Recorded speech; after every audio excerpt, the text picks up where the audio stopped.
Please be respectful to the candidates. They've worked very hard. Welcome to the Parsippany Hills High School 2020 Presidential Primary Town Hall Meeting.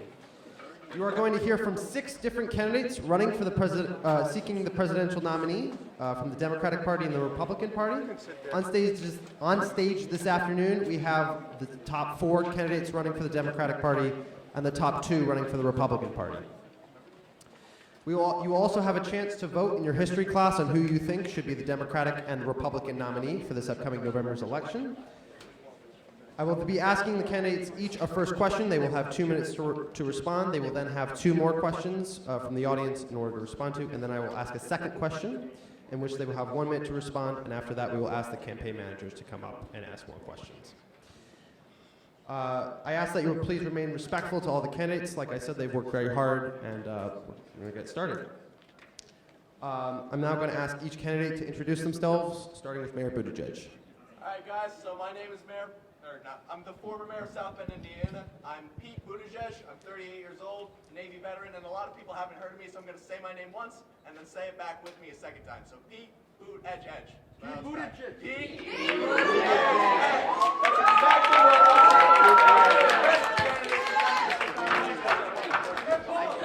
Vice President Biden. Good afternoon. My name is Joe Biden. I'm running to be your next Democratic candidate. I served as the 5th youngest senator in the entire U.S. history, and I hope to be your next president in this coming election. Thank you so much. Senator Warren. Good afternoon, everyone. I am a former teacher, Harvard law professor, and a U.S. senator from Massachusetts since 2013, and I'm running to be your first female president. Senator Sanders. Good afternoon, students of Parsippany Hills High School. I'm Bernie Sanders, current Senator of Vermont, former Governor of Vermont, and I've also served 16 years in the House of Representatives, and I'm running to be your next Democratic presidential candidate for the 2020 election. Governor Weld. Good afternoon, everyone. I am Bill Weld, former governor of Massachusetts, the former ambassador to Mexico, and I am running to be your next president of the United States of America. Thank you. And President Trump. Hi, guys. I'm President Trump, and I'm running for re-election for the Republican Party.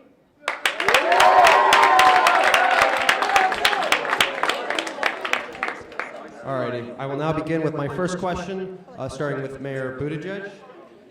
Many Americans are frustrated by the political divisions in our country. What steps would you take to make our democracy work better, and how would you make that happen? You have 2 minutes to respond. All right. So first and foremost, I'd like to specify that before anything else, we're all American. It doesn't matter if you're black or if you're white, if you're gay or if you're straight, if you're Republican or if you're Democrat. What matters is that you want what's best for this country. And despite that, it'd be naive to say that we're not living in one of the most divisive moments of our nation's history right now. We have a president in office who is pushing people further to the left and pushing people further to the right. And in response to that, the Democratic Party has decided to run people like Bernie Sanders and Elizabeth Warren, who are also pushing people further to the left and further to the right because they're extremists. And I believe the more extreme we get, the more divided we become. So that's why I'm running on a campaign of centrism, of moderation, because I want to connect people instead of drive them apart. I want to be bipartisan. I want to communicate instead of fight. I want to work for you, not against you, regardless of who you are, because I'll represent each and every single one of you. I have experience in the military, and while I was in the military, I learned that it didn't matter who the person was to your left or right. It didn't matter if they were gay. It didn't matter if they were straight. It didn't matter if they were a Democrat or a Republican. What mattered was that they had your back, that they were Americans, that they fought for you. And I want to bring that feeling to you, because I've experienced it, and I think we should all experience it. And I think I'm the best man for that job, because again, I'm not one of those extreme candidates down there. I'm a moderate. I know what you want. I'm like the rest of the population that's here. I can represent you, I can fight for you, I can fight for this country. Vote Pete Buttigieg, 2020 Democratic nominee. Thank you.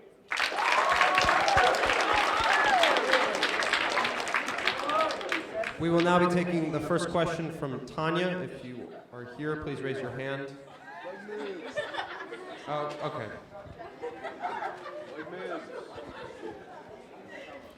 Okay.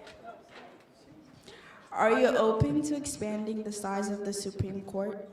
Yeah, so that's a really great question. I think the Supreme Court is another one of those institutions that's becoming more partisan and more biased in both directions, really. And I think that's a big issue for our country because the Supreme Court is the supreme law of the land, not the supreme law of just one party or another. So due to that, I am in favor of Supreme Court reforms. I want to increase the number of justices and I want to impose term limits because that way we keep politics out of the Supreme Court. We keep law in it.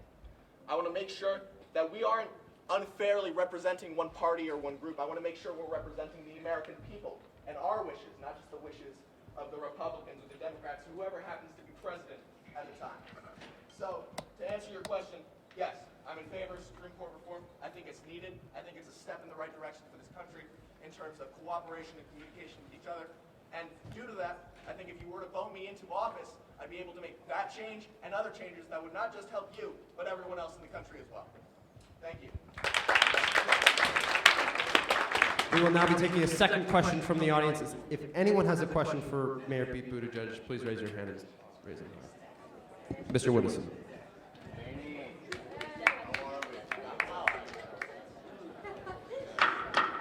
So you talked before about how you're against exclusion, but you've said that there is absolutely no room for pro-life women in the Democratic movement. So how can you explain why you're against exclusion until you get the opportunity to exclude people who disagree with you?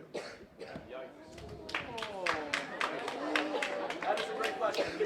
So it's my personal belief that abortion should be the choice of a woman because I am a man and I don't have any say in that. However, I didn't say that you're excluded from America as a whole. I think that in general my platform is one of pro-choice, but just because my platform disagrees with you doesn't mean that I'm going to be entirely against you. We have differing opinions. We communicate, we express those, we work together to find the best solution. And just because I might disagree with you on this topic doesn't mean I won't work for you. So, I have opinions, I have morals, I have integrity. I stick to what I believe, but I still fight for you. So, thank you for your question.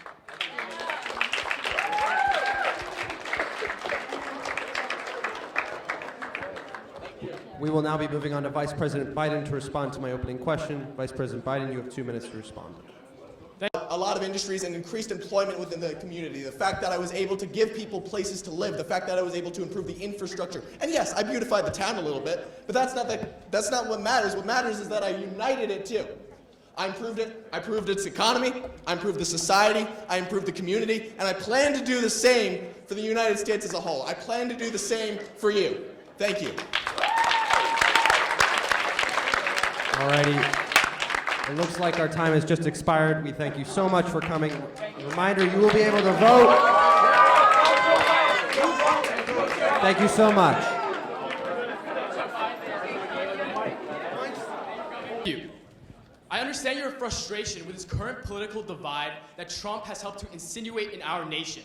You have Trump saying that Mexicans are rapists, saying that neo-Nazis should be praised, saying that African Americans cause the majority of white American deaths. How is this a president that actually helps to heal this divide rampant in our nation today? And then you have other candidates like Pete Buttigieg coming up here and promising you empty rhetoric, saying left and right, but that does not address the issues that actually affect every single person sitting in this room today. You guys do not care about this empty rhetoric. What you guys care about is that when you guys go to college, after college, whether you will be burdened by amount of student debt that you will spend your entire lives having to pay off. What you care about is that when you go to your school, synagogue, church, that you aren't scared out of your living mind for guns that are on the street due to the government's failure to protect you. What you care about is that you have a bright future ahead of you, one that is not burdened by the effects of climate change. These are direct issues that affect every single person sitting in this room today. And we need to focus on bipartisan issues. We cannot be like Trump, criticizing every single person with empty rhetoric. We cannot focus on Pete Buttigieg not promising you and not being very transparent with any of his plans. What we need to do is start to address the issues of the audience, and together we can help restore the soul of our nation. Thank you so much. We will now be taking 2 questions from the audience. If anyone has a question for Vice President Biden, please raise your hand and raise them high.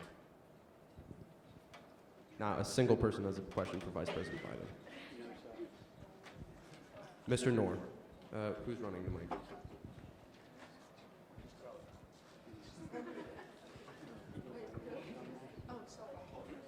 Hi, Mr. Biden. You mentioned a lot about student loans and things like that, and I think that's very appealing to us since we are all students going into college. But could you talk about potentially what you plan on doing, like in terms of economical concepts? Like, how do you plan on changing the economy if you were to be elected as president? So the first starts with taxes. So a common misconception is that the wealthy are being taxed for the majority of the tax reforms. What happens actually is that the burden of taxes get placed on the middle class, gets placed on every single family that every single person in this room. And the issue with that is that we say that we're going to tax the wealthy, but what happens is that we tax their income and not their investments, and their investments is the majority of their wealth that they're gaining. So what I am proposing is that we start to tax their income to fund my plans while giving tax credits to the middle class. So over my administration, your taxes will actually decrease, and we're going to start to tax the people who actually deserve to be taxed. And in addition, with jobs, I do not think, like Trump, that there's a correlation between having to reside in coal factories in order to give jobs. What I'm proposing is that we give 650, 700,000 new jobs in clean energy sectors. And that way, we can correlate the economic growth, lowering unemployment rate, simultaneously investing in your future for a clean energy and clean environment. Thank you. Do we have a second question for Vice President Biden? Ms. Davies. You continuously talk about how we're going to open up jobs for people today, but isn't our unemployment rate at an all-time low right now? Yeah, so that's a great question. Thank you so much for your question. With this issue with economics, right?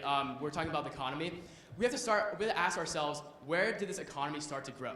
And actually started to grow under my vice presidency, starting with the Recovery Act in 2008, where we started to give over 650,000 jobs to Americans who needed them. So the economy ever since the Recovery Act has steadily increased and has never decreased since then. So the economy that Donald Trump is boasting about actually is credited to me and the acts that I helped push for in my vice presidency. And so that's why, to answer your question, I'm going to continue this trend so that it does not go downwards. And I have experience and I've proven myself to be able to continue this economic trend. Thank you so much for your question.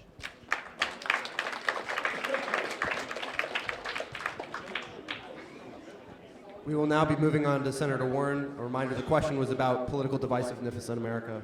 Senator Warren, you have 2 minutes. I would just like to, first of all, thank all of you for coming here today and learning more about each and every one of these candidates standing before you and increasing your knowledge on politics in general. I am honored to say that as I look around at all of your faces, I see a bright future in each and every one of you. I see you as a teacher, you as a lawyer, a doctor, a nurse, an astronaut, anything that you want to be. I want to support that, and I do support that, and I want you all to succeed. But I also see citizens sitting here before me in a politically divided country, not only between Republicans and Democrats, the left versus the right, but between the citizens and the government. And it is my job, the government's job, to restore your faith in the government itself. And in order to do that, in order to bridge the divide between us, between you and the government, is to support and protect you by doing these 5 following things. Number 1, defend and create jobs here in America, in our home country. Number 2, raise the federal minimum wage to $15 an hour. How many of you would like that bonus on your paycheck at the end of the month? Yeah? That's right. Number 3, increase taxes on the wealthy and the corrupt elite that are strangling the government and its money. Number 4, implement a universal Medicare and health care system that also, involved in the plan, will lower the cost of medical treatments such as EpiPens and insulin pads and insulin pumps. And number 5, dramatically increase the spending on education, because I want all of you to succeed, and I know that education is the best route to go. It is time for this country to have a new face representing it, a female face, its first female face. And so a vote for me, Elizabeth Warren, is a vote to bridge the divide and make this country whole again. Thank you.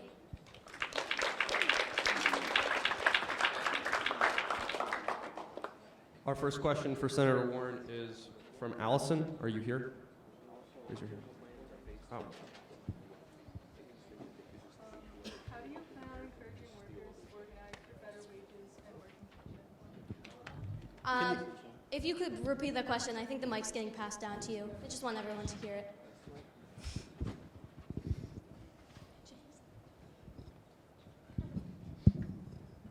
How do you plan on encouraging workers to organize for better wages and working conditions? That actually is a great question. So, as I said before, I want to raise the federal minimum wage to $15 an hour, but I also want to protect worker rights. I want to expand those rights so that they aren't discriminatory anymore. They don't discriminate based on race, ethnicity, sexual orientation, gender, things of that nature. I want them to be equal and unified across the border. I also want to defend the right to strike and peaceful protest within unions.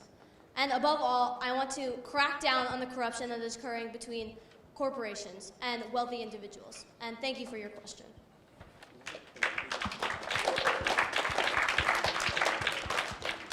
Our second question is from Reedy. Raise your hand high. Okay. Do you favor increasing or reducing Social Security benefits? And if so, how would you do it? That is a great question. Thank you for that. I am in favor for increasing Social Security benefits. My plan will originally include an increase of about $200 a month, or $2,400 a year, immediately for low-income families, people with disabilities, and for other minority groups to start, and then hopefully we can raise that so that it can include all people that can afford it. And ultimately, we want the wealthy to contribute. We want the 2% of the wealthy to contribute because this needs to be equal, this needs to be unified, and we can't have the wealthy not being taxed. We can't have all of this burden falling on the middle class. And ultimately, they should contribute because we are all a part of this great nation. And thank you for your question.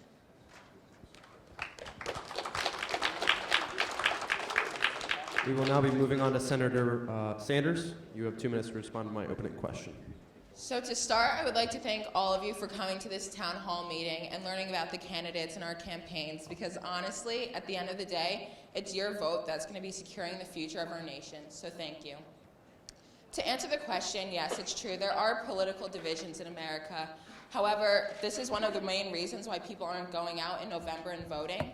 However, my team and I have come up with policies and an agenda that the majority of people can agree to. For instance, I talk about increasing the national minimum wage to a living wage of $15 an hour. By a show of hands, how many people would be opposed to making more money just for the amount of work that you put in? And if you look around, this is a pretty diverse group, and yet this is still an issue that the majority of us can agree to. I also talk about criminal justice reforms, and despite your political party, it doesn't change the fact that the United States has the greatest amount of people in prison and incarcerated, and the majority of these people are from minority groups, which screams for a second look at our criminal justice system. Lastly, I may have differing views on how to combat gun safety in the country than Republicans. However, there's no doubt in my mind that when yet more news breaks about another mass shooting, more of our children innocently dying, our mothers and fathers innocently dying, hearts around America are broken. And so I think it's time for us to come together as a country and make these gun safety laws instead of sitting back and listening to the NRA. So all in all, people may disagree with me as a person. However, I think it only makes sense that we come together in unison with laws that we can all agree to despite our political party. And that's just something that you're not going to find with the candidates up here. So make sure to vote Bernie Sanders for 2020 president. Thank you.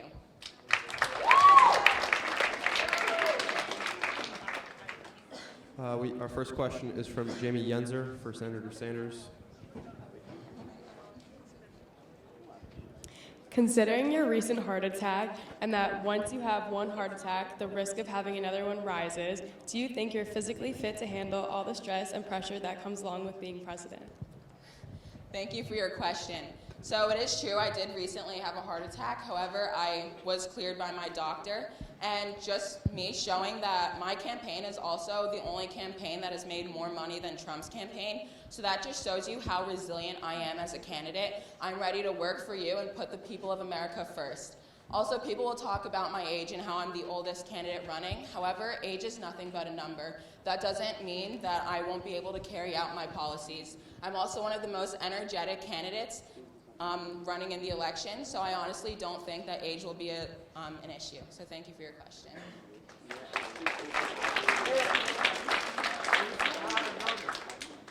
Second question for Senator Sanders comes from Dakota Lynch.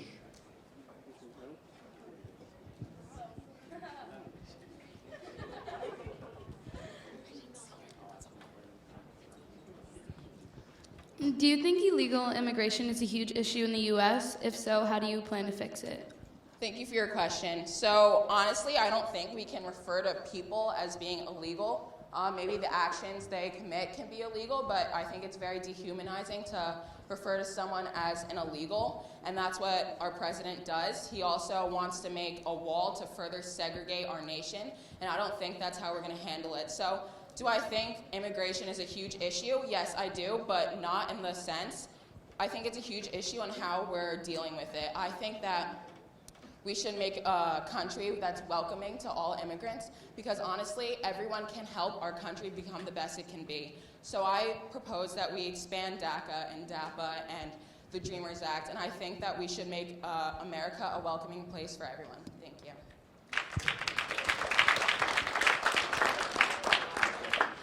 We will now be moving on to our first Republican running nominee, Governor Weld. You have 2 minutes to respond to my opening question. Thank you.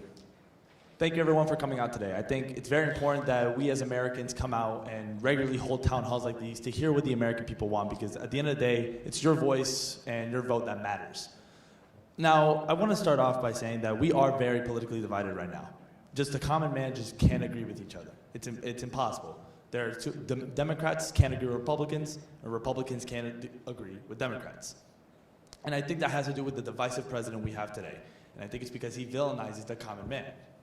And I think that we have to remember that at the end of the day, we're all Americans. What's your name? John? Wouldn't it be cool to have a conversation with the president about any concerns you have? It'd be cool? Now, have you had that chance at all? Now, it'd be cool to have a conversation, but it doesn't happen because right now our current president doesn't want that to happen. He doesn't want to have a conversation with people who may disagree with him. And that is a problem to me. Now, we need to remember that at the end of the day, I care about you, I work for you. The president's job is to serve the people, not the other way around. So a vote for me would be a vote for a united country and a united nation once again, because right now, it's not what we have. Thank you.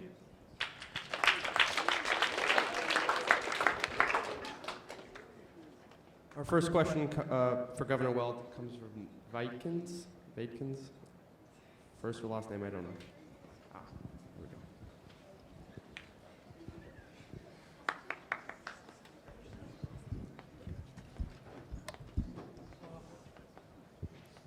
we go. Why do you think you have a chance to defeat Donald Trump? That is a very valid question, and I thank you for that because I need to address that. The most common question I get is, why should I vote for you instead of Donald Trump? You guys are both Republicans. Well, to begin with, I actually follow the law. Donald Trump is someone who just cannot...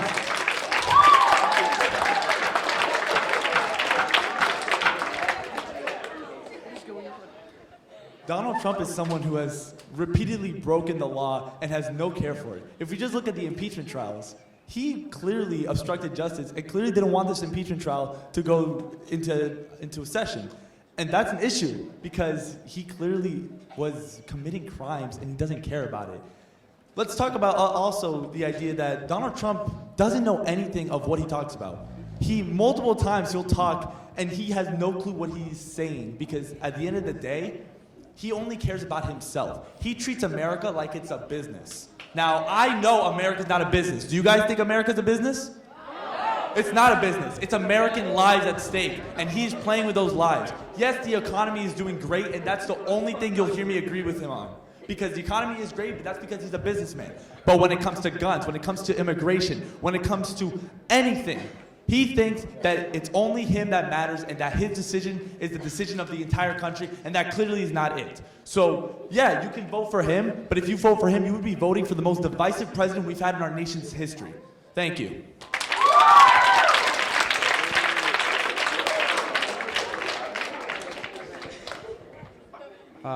We will now be taking a question from the audience. General question. Mr. Blank. I'm going to also ask that you please keep the talking to a minimal. Please keep the talking to a minimal, please. So under Donald Trump's presidency, we've seen the Second Amendment sort of become put on the back burner with bump stock bans as well as talks of more bans. So what are you going to do to help protect the Second Amendment? Thank you. That's a great question because I also feel as if Donald Trump does not care for our Constitution.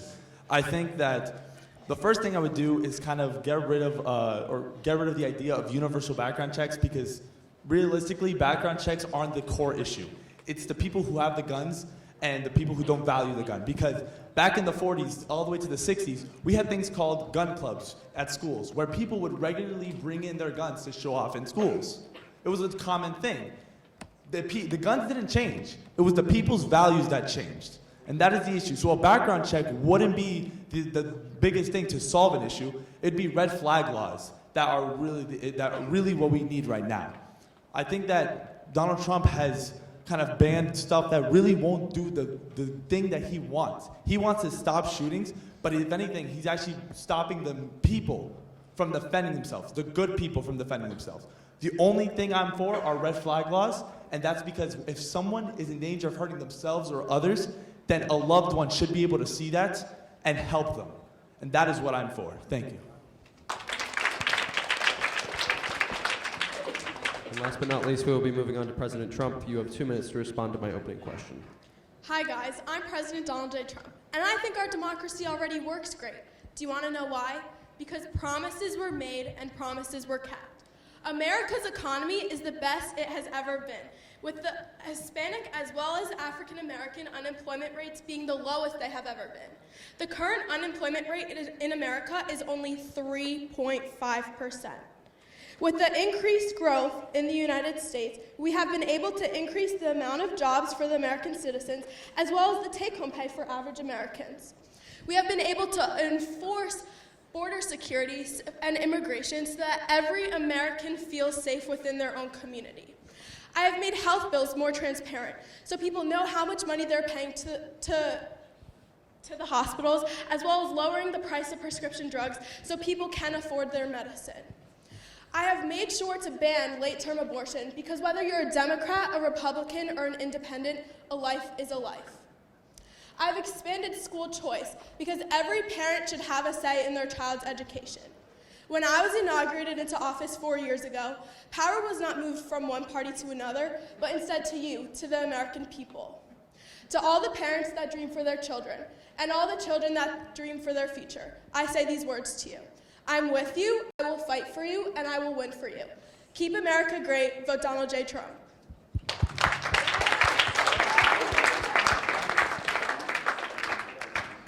The first question for President Trump comes from Kavya. Please raise your hand high. Okay, in that case, never mind. Do you agree with the Republican lawmakers who believe that any effort to repeal President Obama's healthcare law must immediately have replacement language in place, or those who believe in delaying or postponing the replacement? Thank you for your question. So I believe that Obamacare was the most corrupt thing to have happened to our government. Making people, forcing people to pay money for health care that they don't need is not necessary. It burdens our economy, it burdens you. How many of you guys want money taken from your pockets? Instead, I believe in prioritized health care. That means that you pay for the health care that you want. I don't believe in any of these. How are the Democrats going to afford universal health care? It doesn't make sense. To save our economy, we are getting rid of Obamacare and making people pay for what they want. Thank you.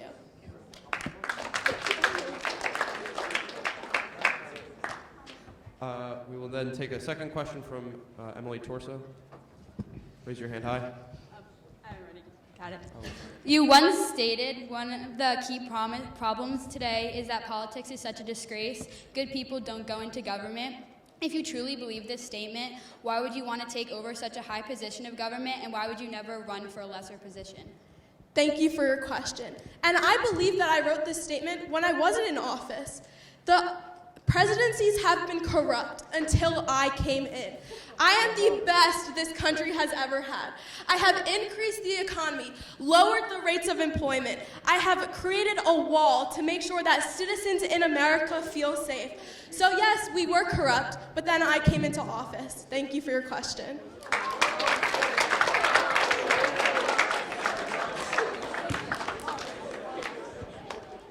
I will now be moving on to my second question. Each candidate will have 1 minute to respond. We're going to keep it a strict time. If elected, what would be the first problem you would try to solve after you've been inaugurated as president in January? Mayor Buttigieg, you have 1 minute. Alrighty. So to answer this question, I need to look towards the future. So I'm going to ask you guys a couple questions. How old are you? 15. How old are you? 17. How old are you? Say that again? 17. So it's a pretty young crowd. And hopefully you guys will be around for at least 3 years. And in 30 years, hopefully, maybe, you'll be raising a family, finding a job, traveling the world. And I'm 38. I'll be doing those things in 30 years too. But if we look at the other candidates on the stage, we have 77, 70, 78, 75, fake hair, but also in 70. And in 30 years, they're not going to be here. And the scientists, the top scientists around the world are telling us that if we don't act to address climate change right now, we might not be too. That's why, if I'm elected president, the first thing I will do is lead by example in America. I'm going to rejoin the Paris Climate Accord agreements.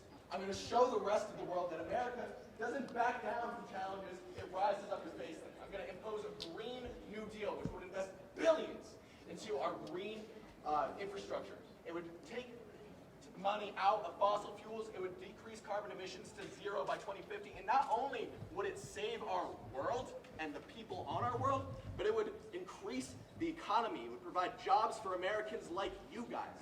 Because I'm not just fighting for myself like some of the other candidates out there, I'm fighting for you. I'm fighting for the country. Yeah, you specifically, you, and you, and you. And I'm fighting for the world as a whole, because I want what's best for you, and I understand what's best for you, because I am more like you than any of these candidates ever will be. Yeah. But in short, climate change is the problem of our nation. It's the problem of the world right now. We need to address that, and my policies plan to do that. It's the first thing I'm going to do when I get into office. So vote Pete Buttigieg, Democratic nominee.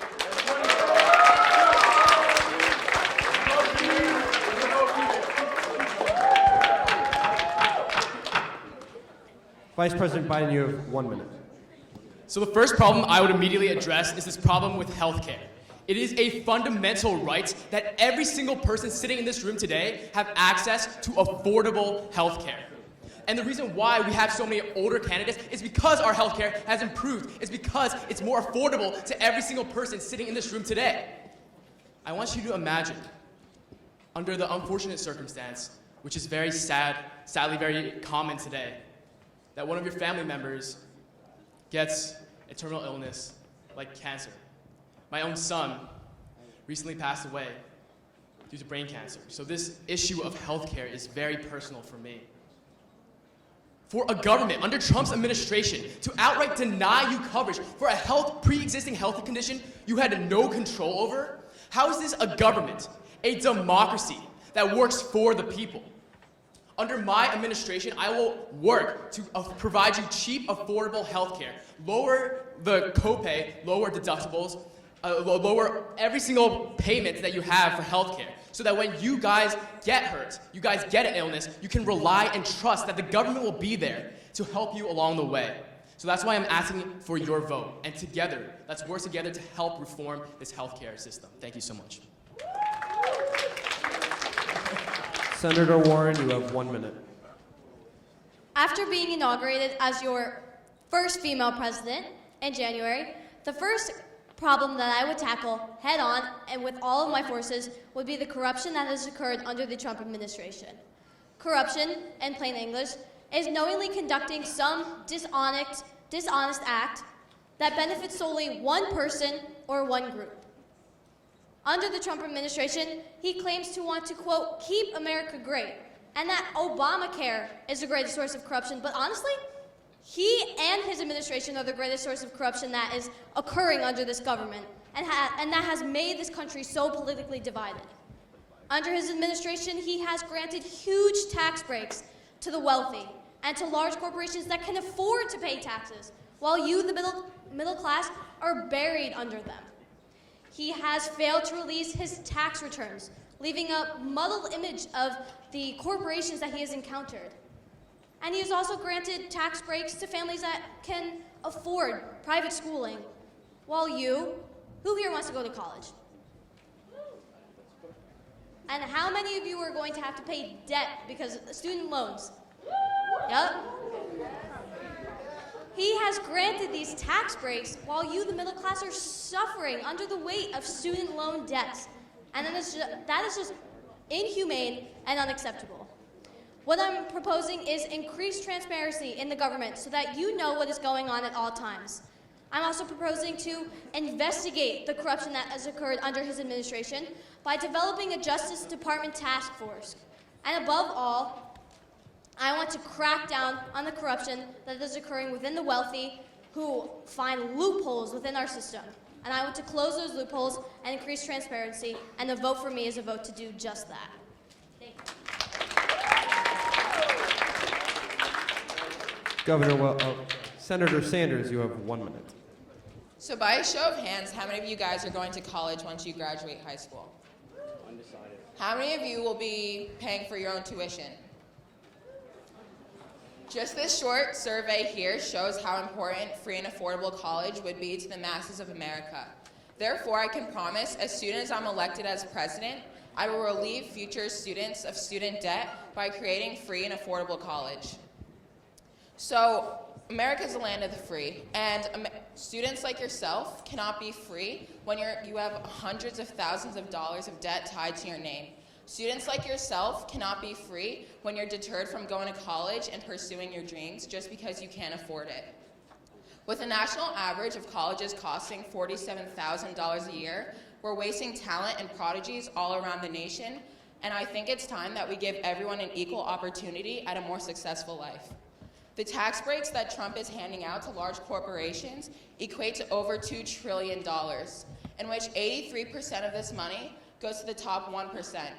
This means the top 1% is thriving and flourishing, while we, students, are drowning in debt and struggling to stay afloat. Therefore, I think it's time to start thinking about the future lawyers, the future teachers, senators, scientists of the country.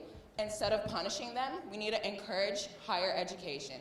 So feel the burn when you're voting, and vote Bernie for 2020. Thank you. Governor Weld, you have 1 minute. Thank you.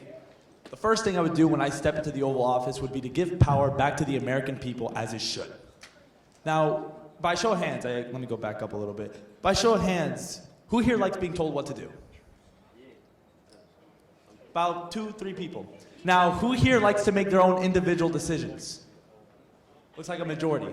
Now, would you guys prefer if the government told you what you had to do and how you did it? Or would you like to leave it up to your own choice? Because at the end of the day, you are your own individual. Would you guys prefer that? Of course. So the first thing I would propose is to start deregulating a lot of laws that kind of violate those individual liberties and those amendments that so protect you from the government. Because at the end of the day, the Constitution was made to protect you from the government. So what I would do is not only help those who work for their money, like the rich, who work hard and make enough money to sustain themselves. I don't want to villainize them. I would deregulate the taxes that we have on them. But I would also make sure that I invest in welfare programs in order to help those who need it, because not everyone can sustain themselves. And I understand that I am human. I'm not like President Trump, who only cares for himself. So at the end of the day, a vote for me would be a vote for your individual freedoms. Thank you.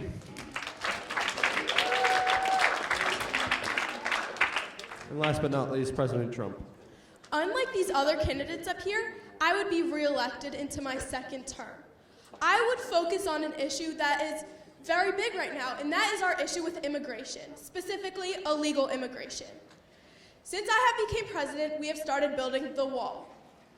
Past presidencies let in 12.5 million illegal immigrants. That is an $116 billion deficit on our economy. Who likes people illegally taking their money? Because I know I don't.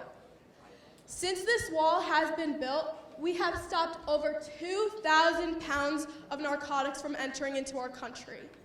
We have stopped sex trafficking rings and made people feel safe within their own communities.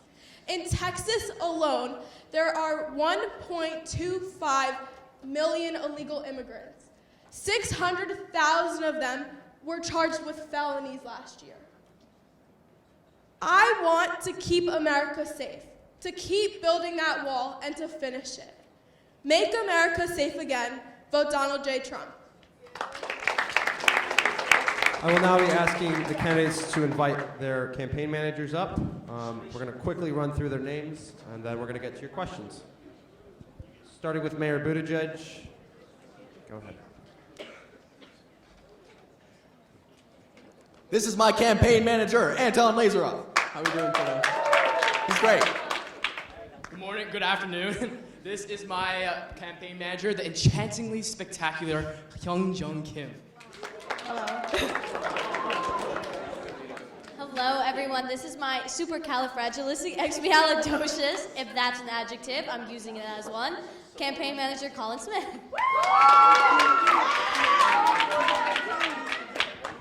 This is my exquisite campaign manager, Maya Solanki. This is my amazing campaign manager, Shrish Subramanian. Hello. This is my fabulous campaign manager, Kelsey Mogan. Alrighty, we will now be taking a question from the audience. Does anyone have a question for any of the candidates? Mr. Fajardo. Yes, sir. Hold up, Deshaun. I'll need a mic. Mr. Sanders, you said that you wanted to create jobs for all on your poster, but you also stated that you want to raise the minimum wage to $15. But wouldn't that force employers to not want to hire people as much because the minimum wage is up, which is a basic economic concept, which is going to drive your aggregate supply to the left, which is going to raise your price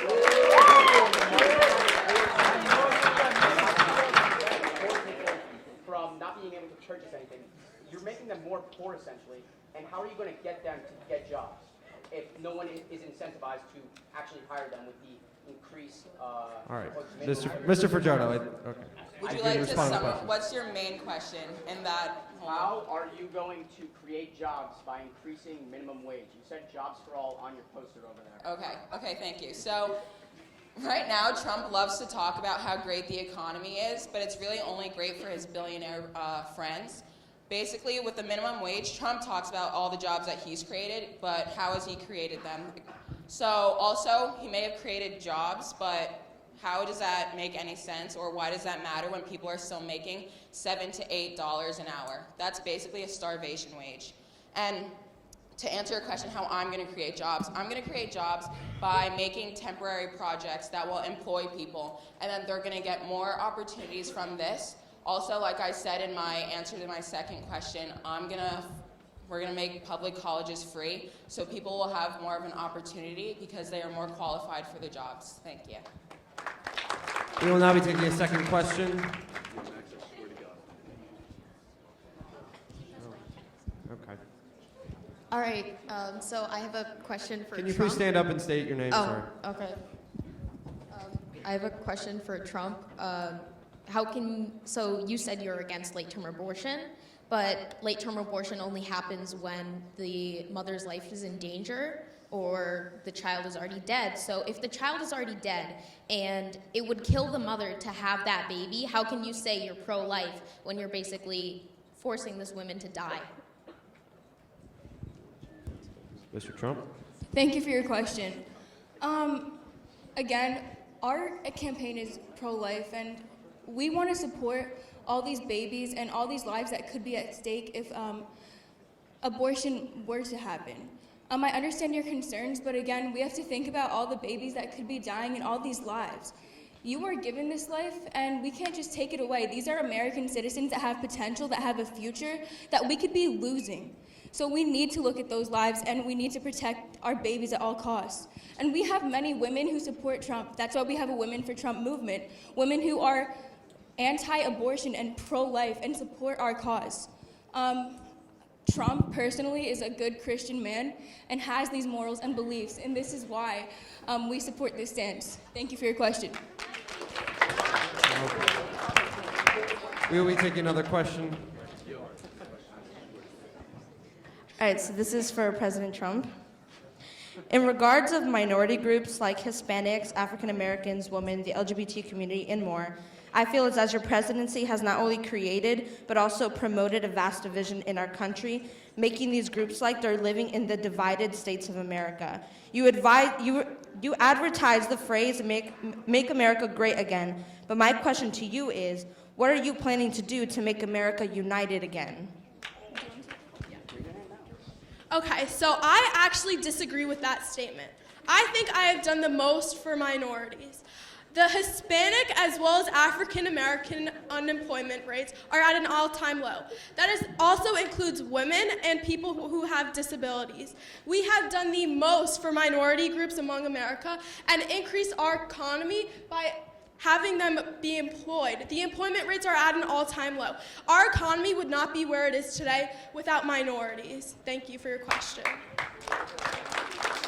Does anyone have a question for Democrats and Mr. Weld? My question is for Vice President Biden. Both you and former Mayor Pete Buttigieg run on very moderate platforms, and both of you have quite similar plans. So how exactly are you different from Pete Buttigieg, exception to your age? Thank you so much. So it's not just age, but it's political experience. That's what we're talking about here. I have been in politics for 47 years, compared to Nick Levitsky, or compared to Pete Buttigieg, entirety of his life. But we have to also look at past history, right? A lot of people support Pete Buttigieg because they don't know his past history in South Bend. When we look at just facts, when we look at South Bend, crime rates have risen drastically ever since that he became mayor. Over 50% of the populace in South Bend want to leave the place because of his failure as mayor. And his major accomplishment that he boasts so proudly about is that he built a very beautiful sidewalk near a mall. So if you really want a nation that has a beautiful sidewalk, then vote for Pete Buttigieg. But if you want a political person who will fight and has the experience, then vote for Joe Biden. Thank you so much. Mayor Buttigieg, you will have 1 minute to respond. All right, so a couple things in that. You said I can't bring up his age, and you brought up experience, but I'd like to bring up my own experiences. I was in the Navy. I served in Afghanistan. I have foreign relations expertise. I speak 8 languages. I grew up the son of an immigrant. I'm currently in student loan debt. I'm one of you more than Joe Biden will ever be. Joe Biden thinks that video games cause violence in kids, and I know that's not a popular opinion here, but it's what he believes. Second off, the South Bend stuff is just completely wrong. I live in a conservative Indiana town. I came out as a openly gay man during my run for re-election, and I still won soundly. If that doesn't show resilience, and if that doesn't show confidence in me from my own town, I don't know what does. And the sidewalk, first off, that's just objectively not true. I have no idea. It's not true. What I'm proud of is the investment into the infrastructure and housing within South Bend. The fact that I privatized